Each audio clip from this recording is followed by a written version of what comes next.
the headlines, the International Telecommunication Union's Plenipotentiary Conference ends Friday after agreeing on a series of resolutions that will set the direction of the ICT industry over the next 4 years. President Park Geun-hye is set to visit Beijing on Monday for the 2014 APEC Leaders Summit, as well as bilateral talks with Chinese President Xi Jinping. She's also traveling to Myanmar and Australia for other multilateral meetings. And Washington approves a possible sale of PAC-3 interceptor missiles to South Korea, which are a key part of building the Korean air and missile defense system. Happy Friday, everyone. Welcome to the program, coming to you live from Seoul. I am Kang Chery. The 3-week-long ITU Plenipotentiary Conference came to an end on this Friday, with member countries seeing eye to eye on using ICT to tackle global issues and foster sustainable growth. And for host country Korea, it was an event to cement its status as a global ICT power country. Connie Kim reports. The International Telecommunication Union was a global affair with agreements to use information and communication technology to resolve global issues and to sustain economic development. Telecommunications and ICT can serve to improve human rights and welfare of all humankind, irrespective of region, country, gender, or class. ITU Secretary General Hamidou Ndoura said he anticipates a world in which everyone benefits from easy and affordable access to ICT. Both industrialized and developing nations saw eye to eye on using ICT to tackle diseases such as Ebola and bolstering aviation safety by allowing global flight tracking. As the ITU conference came just before the deadline for the United Nations 2015 Millennium Development Goals, nations spoke in support of underprivileged nations setting up their own IT infrastructure to eradicate poverty. However, ITU member nations still need to find agreement on the definition of information and communications technology. That has presented difficulties in deciding whether to give the UNR more of a mandate in internet governance. The conference gave host country Korea a venue to expand its position in the sector. 3 resolutions proposed by Korea were adopted. It includes facilitating the use of Internet of Things and making sure that more than half of global households have access to the Internet by 2020. Affirming Korea as a global ICT power nation, Korean IT expert Lee Jae-sub was elected as director of the Telecommunication Standardization Bureau, one of the top 5 decision-making posts under the ITU. Now, looking ahead to the 2018 Plenipotentiary Conference in the United Arab Emirates, member nations anticipate a more connected world and creating sustainable growth harnessing the use of technology. Connie Kim, ARIRANG News, Busan. President Park Geun-hye will soon embark on a 9-day trip to China, Myanmar, and Australia to participate in 3 major multilateral gatherings: the APEC Summit, the ASEAN +3, and G20 summits. Throughout her tour, President Park Geun-hye is expected to drum up support for her economic and security initiatives. Choi Yoo-sun has more. President Park Geun-hye will open her trip on Monday at the 2014 APEC Leaders Summit in Beijing at the forum's Business Advisory Council. There, the Korean president will introduce her administration's efforts to spur domestic growth and expand the job market through social reforms, deregulation, and supporting creative industries, often dubbed the 3-year Economic Innovation Plan. At the Leaders Summit, President Park will discuss a new growth engine for the global economic recovery and ways to better integrate member economies. She's also scheduled for bilateral talks with Chinese President Xi Jinping, where much attention will be focused on the progress of FTA negotiations.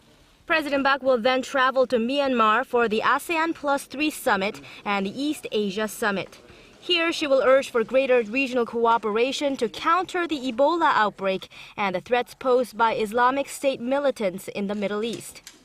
The Korean president will also have a chance to promote her North Korea-related policies and to boost ties with the ASEAN.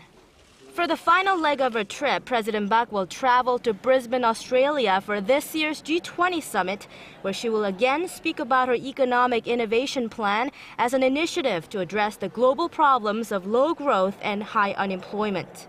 The Korean president will also meet the Saudi Crown Prince to seek out more opportunities for Korean firms to invest in the Arab country's infrastructure construction. Promoting her administration's economic and security policies to world leaders, President Park hopes to highlight Korea's contributions to global security and prosperity, thereby further cementing its status as a major middle power. Choi Yu-sun, ARIRANG News. And over in Beijing today, the top diplomats of South Korea and China held talks to set the agenda for a bilateral summit between their leaders next week. Foreign Minister Yoon Byung-se told his Chinese counterpart Wang Yi that he is one of two partners, along with the U.S. Secretary of State John Kerry, that he meets with the most, noting that their frequent meetings are a sign of their close ties. And Minister Wang said Beijing is satisfied with the current stage of development of its bilateral ties with Seoul. The leaders of China and Japan are reportedly holding a bilateral summit on the sidelines of next week's APEC summit as well, but hopes are fading for a similar event between South Korean President Park Geun-hye and Japanese Prime Minister Shinzo Abe. Both leaders in new statements have shown that they remain worlds apart in their views on how to improve their bilateral relations. Son Jung-in reports. The Korea-Japan Cooperation Committee held a joint meeting in Seoul on Thursday to come up with ways to improve strained bilateral ties leading into next year, which marks the 50th anniversary of diplomatic ties being normalized between Seoul and Tokyo. In a congratulatory message read by Korea's Vice Foreign Minister, President Park Geun-hye emphasized that Korea and Japan are important partners that share mutual interests and therefore must work together to open up a bright future. However, she pointed out that there are still many obstacles facing the two countries. Meanwhile, in a statement read by Japan's ambassador to Korea, Korobesho, Prime Minister Shinzo Abe said he believes it is important for the two countries to engage in dialogue to settle their differences. Abe called for an honest discussions at all levels, including a summit without any preconditions.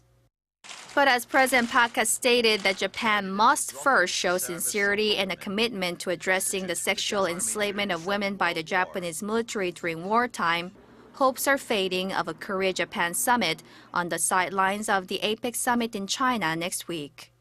Son Jung-in, ARIRANG News.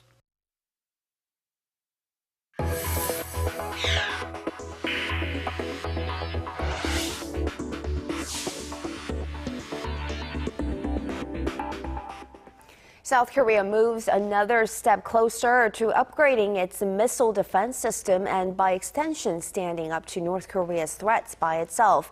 The U.S. State Department has approved the sale of interceptor missiles to South Korea. Kim Hyun-bin reports. The U.S. government has given the green light to the possible sale of PAC-3 interceptor missiles and related equipment to South Korea. The U.S. Defense Secretary Cooperation Agency says the State Department has approved South Korea's request to buy 136 PAC-3 missiles at an estimated cost of $1.4 billion. That request has now been passed on to the U.S. Congress, who will decide whether to approve it. South Korea wants to use the PAC-3 missiles to upgrade its present PAC-2 air defense system by 2020 to better defend against threats from North Korea. The PAC-3, a low-tier missile that can hit a ballistic missile up to 40 kilometers in the air, is viewed as essential for Seoul's plan to build its Korea air and missile defense system. The PAC-3 missile, which is designed to make a direct impact on an enemy target, is more efficient and accurate than the PAC-2, which is made to explode near a target. The U.S. Defense Security Cooperation Agency says the upgrade would not only provide South Korea with greater capabilities, but would also decrease the Korean military's reliance on U.S. combat forces. That is viewed as being crucial for the successful transfer of wartime operational control from Washington to Seoul, which was recently delayed until sometime in the mid-2020s. Kim Hyun-bin, ARIRANG News.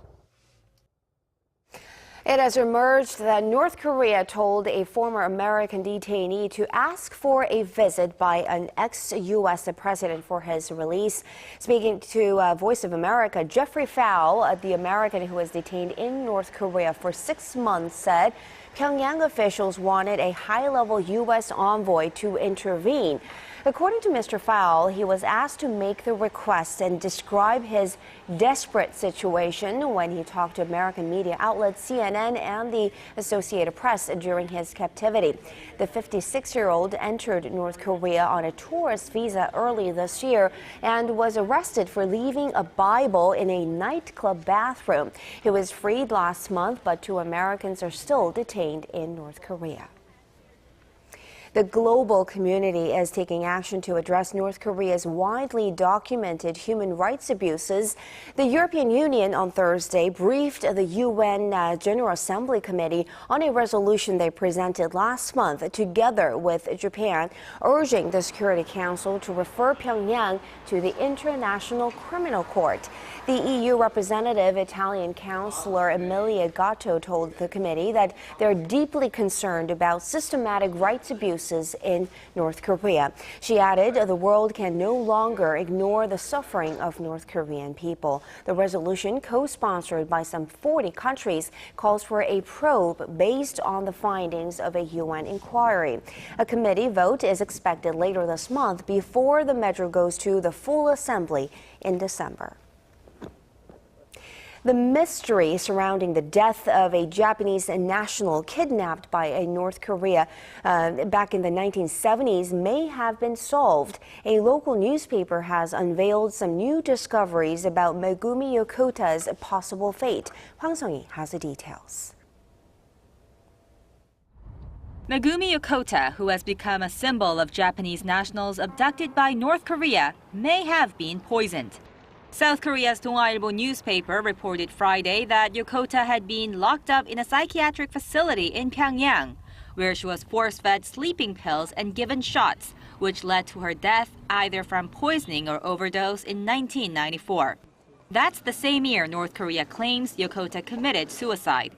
The newspaper cites a joint investigative report by the Japanese government and South Korea's Separated Abductee Families Group that met in September with 2 North Koreans who worked at the asylum. The North Korean workers recalled seeing blue spots all over Yokota's body, evidence that she was either poisoned or given excessive pills, and said she was buried along with 5 others under the orders of the North Korean regime. That could explain why remains returned by North Korea in 2004 that were supposed to be of Yokota did not match her DNA. The Japanese government, however, denied the report out of Seoul, saying it lacks credibility.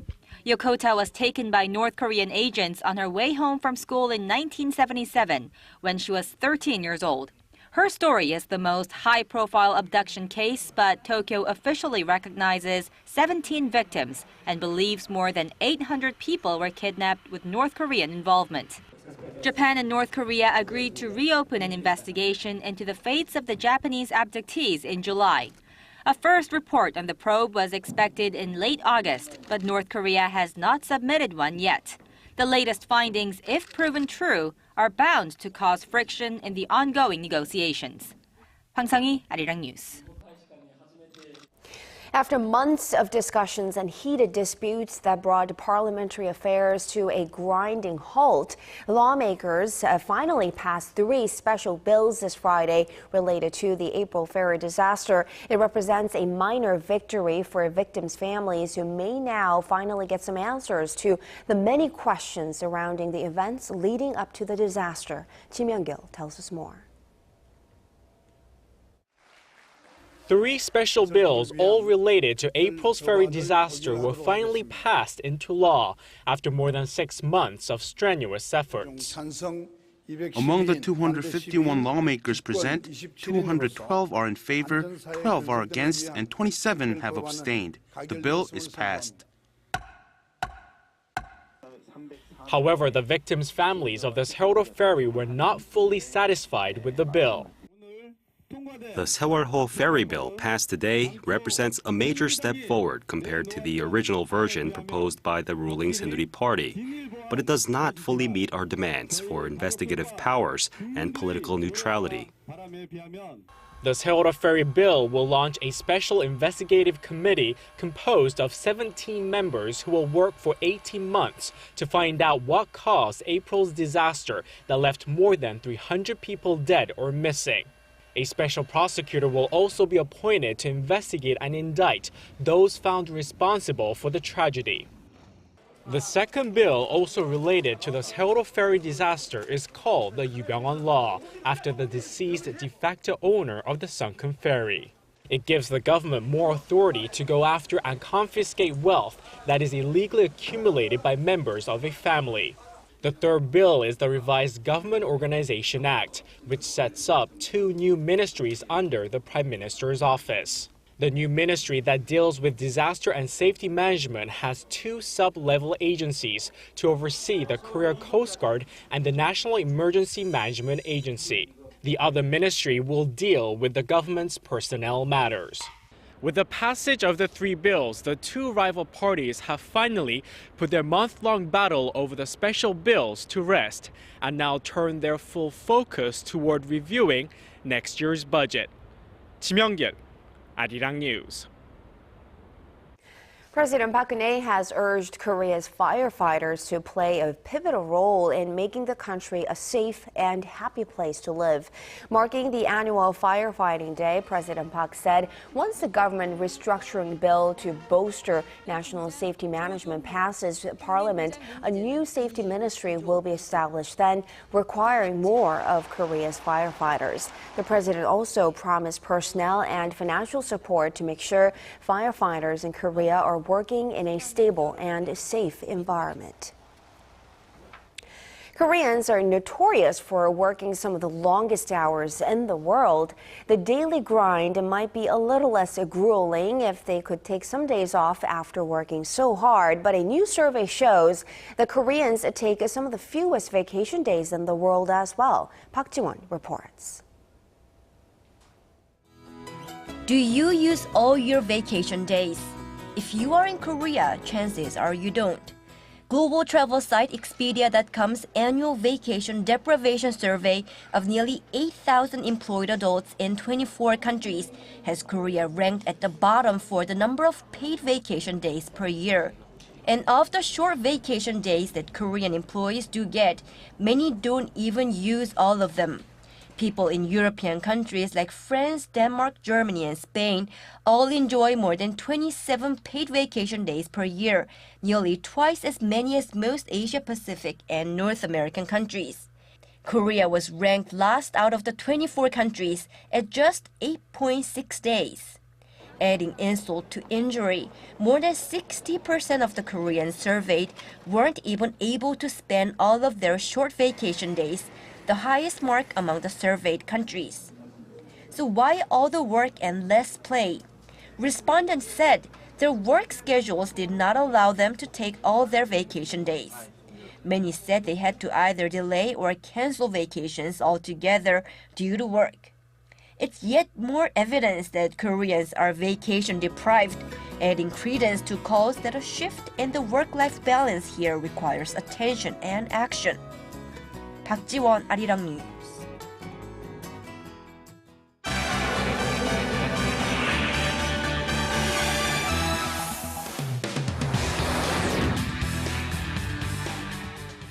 A former U.S. Navy SEAL claims to have fired the shot that killed Osama bin Laden amid conflicting accounts of the fateful mission. To tell us more, Paul Lee is joining us from the NewsCenter. Paul, it's been more than 3 years, since the al-Qaeda leader's death in Pakistan. Why the controversy now? Well, the story began when the Washington Post on Thursday quoted former Navy SEAL Robert O'Neill as saying that he fired the killing blow against bin Laden during the 2011 Special Ops raid in Abbottabad. Now, that contradicts a previous account made by a fellow Team 6 member. Matt Bassinet wrote in a 2012 book that the other designated point man had fired at the al-Qaeda leader in hiding when they stormed the compound. But in a recent interview on NBC News, Bassinet stopped short of accusing O'Neill of falsely claiming the death. Bassinet is under criminal investigation by both the U.S. Navy and Justice Department for disclosing military mission details without official clearance.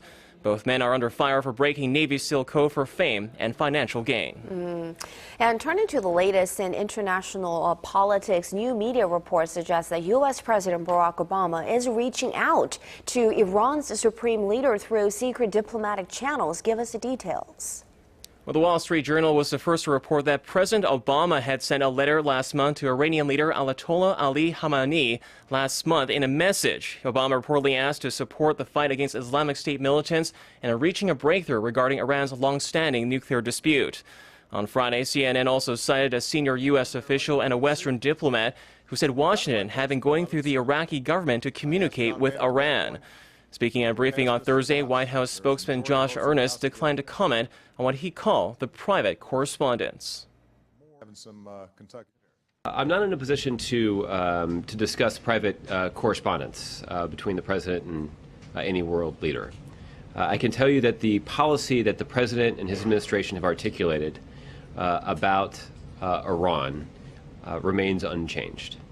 The United States is engaged in conversations with Iran in the context of the P5+1 talks.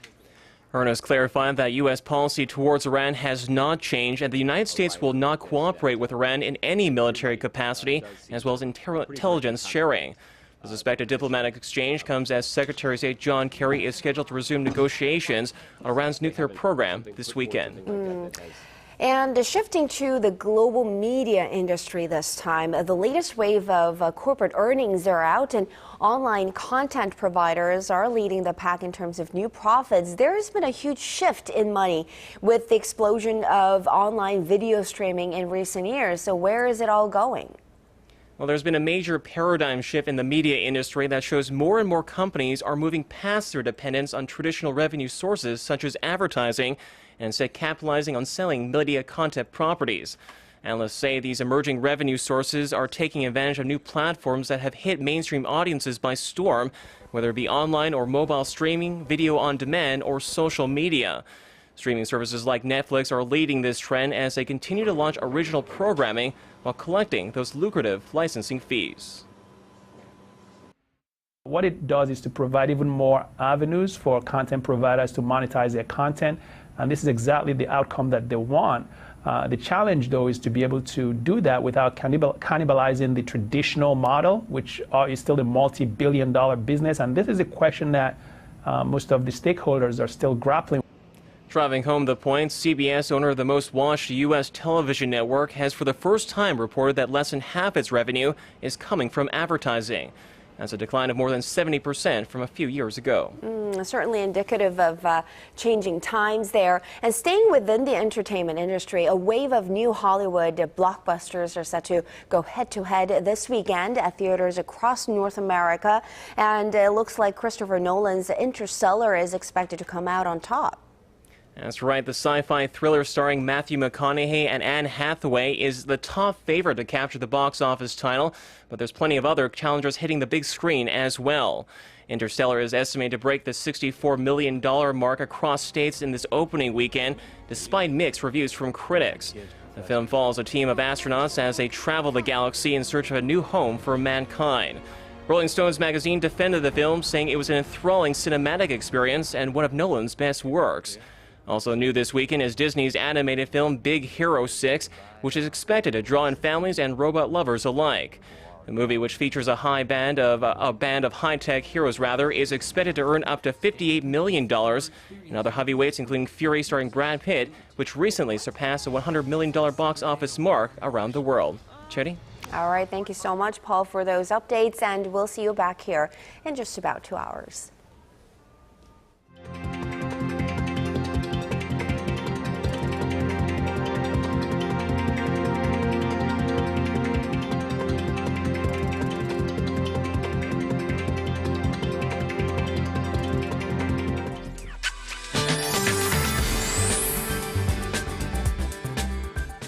Hope your week is coming along well. I'm Kim Bo-young with the latest weather forecast.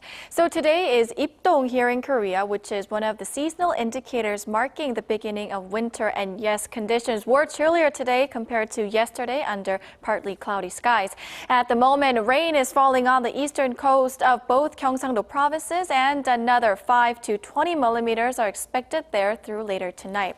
And on Saturday, clouds will move in nationwide and sprinkles should drop on Jeju, but conditions should clear up by Sunday. On to tomorrow's readings. Seoul tops out at 15, Daegu and Gwangju 16, rainy Busan reaches 18. On to other regions, Daejeon peaks at 13, Jeju 15, Mount Kumgang remains cooler at 6. Those are the updates we're following at this hour. Have a wonderful Friday evening, and we leave you with the international weather.